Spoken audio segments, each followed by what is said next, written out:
वजह तो कुछ भी नहीं थी। खानदान उसके साथ इज़हार लातल्की कर चुका था। नहीं, कोई नहीं, औलाद नहीं छोड़ी हमने। कैसे तो कौन छोड़ सकता 10 है? महीने एक बच्चे के साथ रब्ता ना हो तो कैसे मतलब कौन छोड़ सकता है?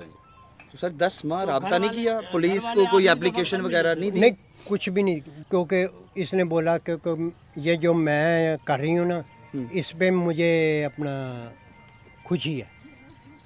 माँ बाप ने क्या कि ठीक है बेटा, आपकी खुशी है तो हमारी खुशी है, तो लेकिन एक है कि आज तक लड़ाई झगड़ा नहीं होया, रब्ता होता रहा। वो आती रही भी, कभी 2 माह बाद आ गई, 3 माह बाद आ गई, 6 माह बाद आ गई, ਤੇ ਆ ਕੇ ਇੱਥੇ ਗਰੀਬਾਂ ਨੂੰ ਕੱਪੜੇ ਕੁਪੜੇ ਪੈਸੇ ਪੂਸੇ ਆਪਣੇ ਆਪ ਉਹ ਦੇ ਕੇ ਜਾਂਦੀ ਸੀ। ਕੋਈ ਜਾਇਦਾਦ ਨਹੀਂ, ਅਜੇ 2 ਭੈਣਾਂ ਵਿਆਹਣ ਵਾਲੀਆਂ ਸੀ ਤੇ ਉਹ ਜਾਇਦਾਦ ਕਿਵੇਂ ਅਸਰਾਰ ਕਰ ਸਕਦੀ ਸੀ? ਠੀਕ ਹੈ। ਕਿੰਨੇ ਸਾਲ ਪਹਿਲੇ ਘਰੋਂ ਗਈ ਸੀ? ਉਹ ਤਕਰੀਬਨ 17 18 ਦੇ ਵਿੱਚ ਗਈ ਹੈ ਤੇ ਆਂਦੀ ਰਹੀ ਹੈ 2 ਮਹੀਨੇ ਬਾਅਦ, 3 ਮਹੀਨਿਆਂ ਬਾਅਦ, 6 ਮਹੀਨਿਆਂ ਬਾਅਦ। ਜਦੋਂ ਉਹਨੇ ਫਿਲਮਾਂ 'ਚ ਕੰਮ ਕੀਤਾ ਤੁਸੀਂ ਰੋਕਿਆ ਨਹੀਂ?